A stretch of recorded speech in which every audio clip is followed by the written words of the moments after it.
From phones to TV sets to computers, recycling electronic waste is big business in India. Each year, 500 million tons of e-waste is generated here, and it's also shipped in from developed countries all around the world. But e-waste is threatening the environment and public health. I'm Fauzia Ibrahim. On this edition of 101 East, we look at how India has become the world's toxic waste dump for electronic goods. Kathy Hearn reports.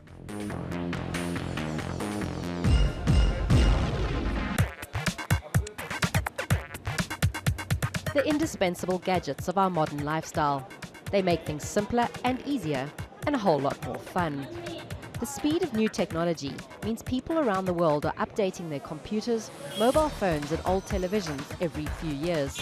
But what happens when today's favorite electronic devices become tomorrow's junk?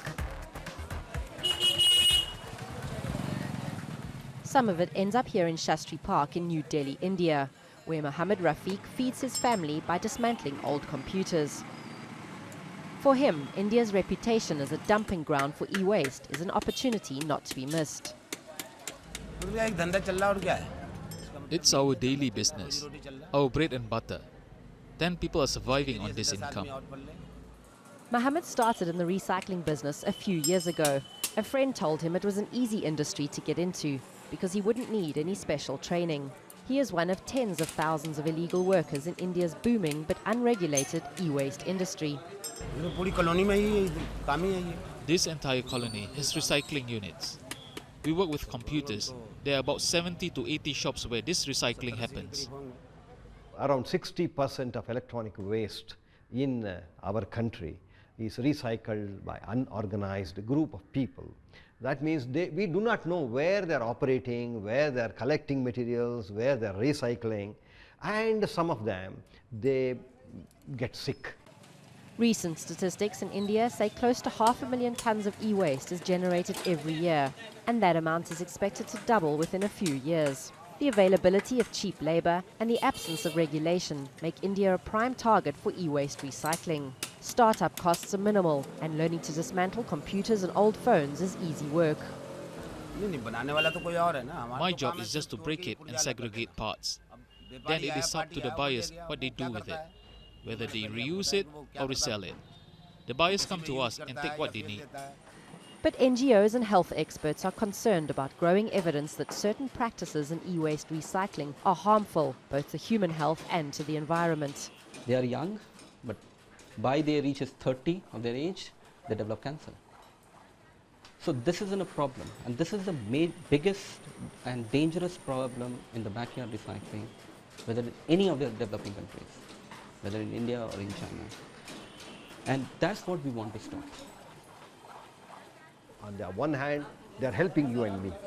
But for them, this country would have become a garbage of electronic waste. Now they are clearing it. They are all our clearing agents. But our responsibility, the responsibility of the state, the government, our responsibility of educated people to protect them. But many in the sector don't want to be protected because there's money to be made throughout the recycling chain. It is for purely economic reasons. People sitting in US make money by not processing it there and by shipping it out here. So they make huge amount of money because of this. The person who trades here makes money by getting it here, and then downstream when you put it down to recycle or dispose it off, so there is a small percentage that everybody makes. The developed countries, the people there, the recycling cost is very high. You know, like $20 it takes to recycle a system. While in India, the export part plus the labor part and the recycling, it costs only $2. Sonia Duhan works at EarthSense Recyclers, one of the few formal e-waste recyclers in India. She believes in the long-term future of the industry, but says her business is struggling because of competition from the growing illegal sector. To be a well-organized unit, you have to spend money on the building part, then for the electricity, then for the transportation, because we have a proper transportation system. Plus we have to pay the taxes and we have to maintain our license. We don't want to take all the work part from the people who are already working in the informal sector. After all, they are the one who are doing this recycling part from so long, and they are a kind of expert. They know where to break, they know what to take out. but the only thing is they are not maintaining the proper environment things. Sonia got her doctorate by studying how e-waste came to India. In the 1980s, the country encouraged the import of second-hand computers as donations because they were so expensive to buy locally. But her research found that for every 100 computers donated as charity, only 3 would be in working order. The regulations of the 1992 Basel Convention on Hazardous Waste should prevent this, but there are loopholes in the law. Or the most powerful country in the world is not a signatory to Basel. Now, what do you expect from a regulation which is international convention, which the major countries don't support this type of convention? But it is the rapid growth of the average Indian citizen's buying power that is transforming the scale of the problem. Today, more e-waste is generated inside India. 70 to 80% of the waste will be domestic, and about 20 to 30% waste will be imported. With an increasing throwaway culture, the mountains of e-waste will continue to grow. I want people to know that e-waste is not exactly a waste, it's a resource. Instead of just throwing it away and dumping it away in the normal grounds, they should give it to the formal recycler so that we can recover better. This looks like a computer graveyard, a final resting place for obsolete hard drives and old-fashioned monitors. But think of it more as a makeover factory where something old gets a chance to be something new. Like this gold-plated bowl. Gold, along with silver and copper, are some of the precious metals extracted from e-waste. The gold which we have recovered, what you have seen was a gold-plated item which was recovered from the e-waste. But before people get too excited, there's not that much gold that comes out of this. Yeah, that's true. And near about, say, an amount of 60 computer or maybe more than that, we only get 1 milligram of the gold. The most hazardous part of e-waste recycling is the extraction process. Dangerous chemicals like iron, mercury and lead are released into the air and lungs of nearby workers. Proper safety equipment like this prevents workers from inhaling poisonous fumes. But most of the health and safety aspects are overlooked in the informal sector. On this rooftop building, away from prying eyes, a young man extracts a kilogram of silver using chloric and nitric acid. 20-year-old Mohammed Imran has been working in the informal sector for several years. He says he makes about $200 a month. That's good money for an uneducated worker in India, but it comes at a cost. The acid sometimes gives me problems with breathing, and I also get a little bit of pain in my stomach. In electronic waste recycling, they heat it, they melt it, they smelt it, they cut it. They have so many different kinds of mechanical thermal operations, and they inhale the fumes because none of them are found wearing personal protective equipment. Most of them have attention diversion, they have neurological problems. Some of them have come with muscular weakness. Some of them have come with renal problem. And a couple of them have come with the wrist drop. Their wrist is dropped like this, they can't lift it. And you try to shake their hands, you have to lift their hand and then shake their hands. This is the kind of thing. Although Mohammed is aware of the health risks, it's not enough to persuade him to change jobs. He says it's the only job he knows. I like this work, but if I could earn the same amount of money in better working conditions, then I would be happy to do so. In May, the Indian government released draft policies on e-waste to try and bring some regulation to the industry. The State Pollution Control Board is the main government body looking after the sector. Professor S.B. Gautam, who heads the board, says e-waste currently makes up less than 5% of their mandate. But he is aware of the growing need for more regulation and wants to implement laws before the problem gets worse. E-waste is a big problem, but we are going to handle it very properly. And the legislation, what I mentioned, is May 10, the draft legislation has come, it has been notified. It's for reaction from the public and stakeholders. He believes more pressure needs to be put on the manufacturers of electronic goods to make sure their products are disposed of properly. Actually, with the draft policy, the best part is that extended producer responsibility is there, and this incorporation mandates the producer to open the dealer shops, collection centers, and bring it back the number what it produced. It's a new set of law, you have new concepts of producer responsibility. There is a certain amount of apprehension in people's mind as to now how effective is it going to be, because we haven't had great experiences with previous laws.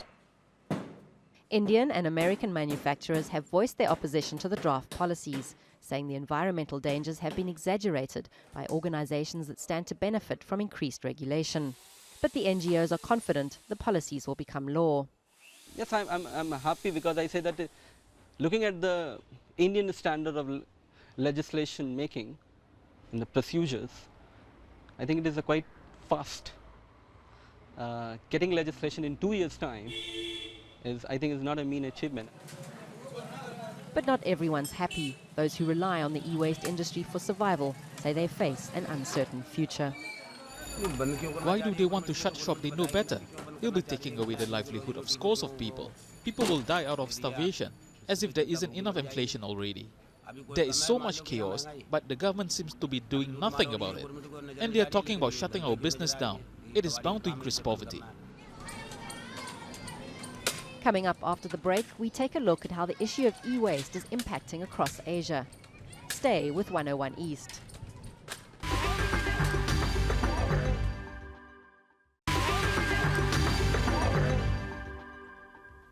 Welcome back to 101 East. This week we're looking at the issue of electronic waste, a booming industry in India and across Asia. But critics say it comes at the cost of environment and public health.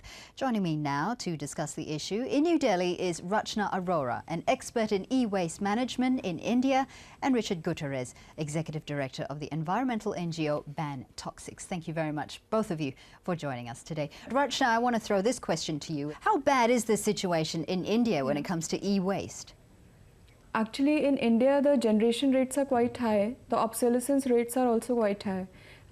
German Technical Corporation, GTZ, we did a study along with MATE, which is Manufacturers Association of IT, in 2007. And it predicted that around 380,000 metric tons of e-waste is generated annually. The government is planning on banning the imports of used computers as well as e-waste. That's what they're planning on doing now. But as we mentioned earlier, as we mentioned a little earlier, that a majority of e-waste is generated within India itself. What is the government doing to resolve this particular problem? Indian government, I think they have taken a leap as compared to other developing nations. Recently, like in April this year, they have released the policy on e-waste rules. And these were the separate rules on e-waste. So I think they have taken a leap and they are going in the direction of managing e-waste. Definitely. Richard, are you just as optimistic about the government's actions? Is there political will to try to resolve the issue of e-waste in India? Coming up with this type of legislation, it is something big. However, it still, it still needs, I think, some tweaks along the way. And I think, and you're right, there are a lot of challenges facing the Indian government. Political will is one for sure. Is there political will, or is this just lip service? Well, it's a very good question.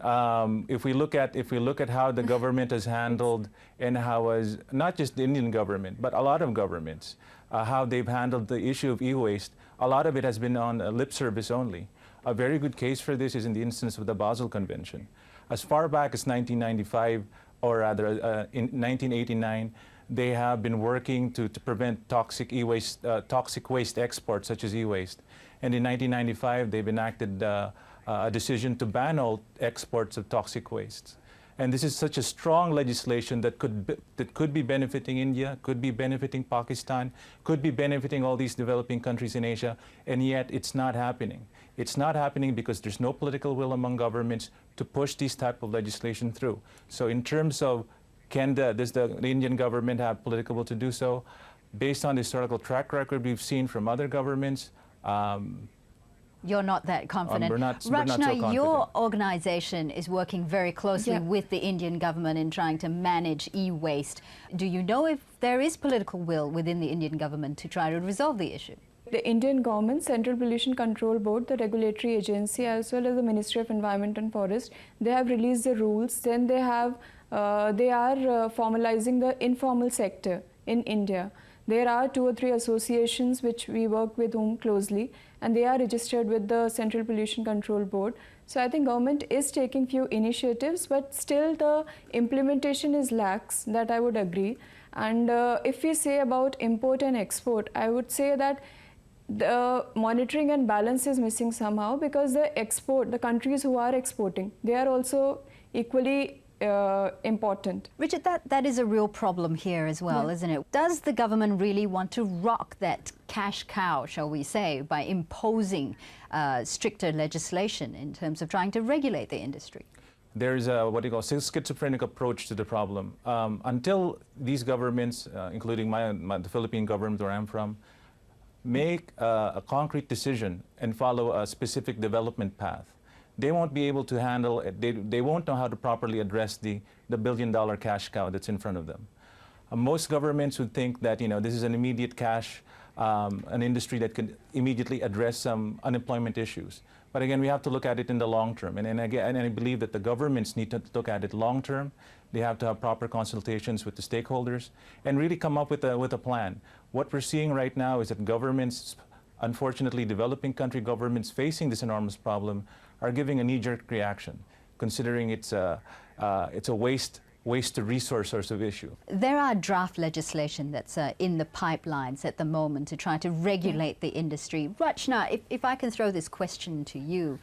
Part of the draft legislation puts the onus on the manufacturers to try to reduce e-waste, but is that a fair demand to make on them? I think because producer responsibility, polluters pays, I think these are the principles on which most of the legislations lie on. So I think they were quite important, and the ministry has taken a lead in introducing these two principles of restriction of restriction of hazardous substances, ROHs, as well as EPR in the rules itself, because it's the producer who is responsible for the product once it is put up in the market. But we are also talking about a thriving informal sector here, aren't we? That informal sector that may not want to make sure that this industry is regulated. So how do you make this informal sector come into the line and as well and play the game? In India, like GTZ has been doing this work since 2004, and we are working very closely with the informal sector associations in Delhi and Bangalore. And these associations, we are trying to formalize them and link them up to the formal sectors. Are you getting much response, kind of a cooperation model we are Rachna, promoting. are you getting positive response from the informal sector? Formalizing the informal sector, mainstreaming it, it is coming into the picture. The government is recognizing them, the formal sector is recognizing them. In Bangalore, we have already tied up these informal sector guys to the formal sector. Richard, the informal sector does play a major role here as well. How do you encourage the informal sector to, as I mentioned before, to play the game as well, to ensure that safety and environmental standards are being adhered to? Well, I think, first of all, the issue with the informal sector, I think, should be secondary or third or fourth. Primary really is on the consumers in the developing world, the developing country governments as well. A lot of that responsibility is on them. Whether they, if the waste they're producing is not toxic, if all these e-waste is benign, and then it goes to the informal sector, then it's all well and good. It'll be a nuisance, but it'll be fine.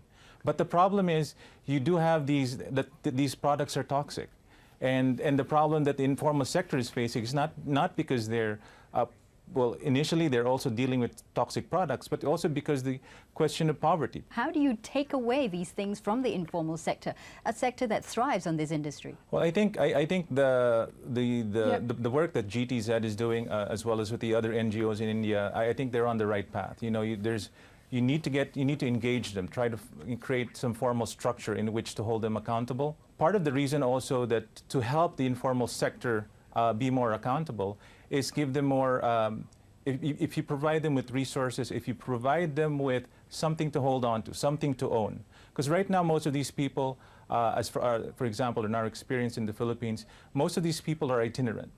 So they can, they will work in wherever there's the e-waste and then move on to another place. But if you provide them with resources, if you provide them with the support that helps them build a community in a specific place, they will learn how to nurture it. They will learn how to care for the community. So I think that's an important role for government, for NGOs, for all stakeholders involved, to help the informal sector formalize You need to give them something to hold on to, something to own. We are talking about a major restructure here, but let's also take this outside. How do you encourage first world countries, developing countries, to stop dumping their e-waste in India or in third world countries? One of the first things we would recommend is for all countries to ratify what we call the Basel Ban Amendment. This amendment to the Basel Convention prohibits developed countries from dumping any form of toxic waste to developing countries for reasons of disposal or recycling. So that covers a big regulatory loophole that's presently not within the Basel Convention. Second, there's a big need for information with the developed country consumers. Still more needs to be done in terms of educating consumers where to put their e-waste, how to better choose which electronic products to buy. So these types of information are very crucial. Rachana, let me just ask you this one final question. And really, when it comes to this issue, we are talking about the economics of e-waste. Is it possible at all to make the management of e-waste profitable? There is an issue with the money-making thing. I would say that there is not every item which is profitable. Not every component of e-waste is not profitable. The Indian government or the Indian recyclers, they are focusing on IT and IT-related equipments, which is, of course, quite money-making. But if you look at the other goods, the white goods, they are not that profitable to extract the money or precious metal out of it. So that part is not there. But yeah, in India, like 95% of it is recycled by the informal sector. Only the 5% of the amount which is recycled is by the formal sector. So it's very tough to say who is making money, but still, if you look at the money-making part, it is definitely with the IT-related goods. We're going to have to leave it there. Thank you very much for joining us. Rachana, thank you very much for joining us in New Delhi. And Richard, thank you very much for joining us here in the studio. That's all the time we have for this edition of 101 East. You can always follow the program on our website, podcast and Facebook. From the team here in Kuala Lumpur, thanks for watching.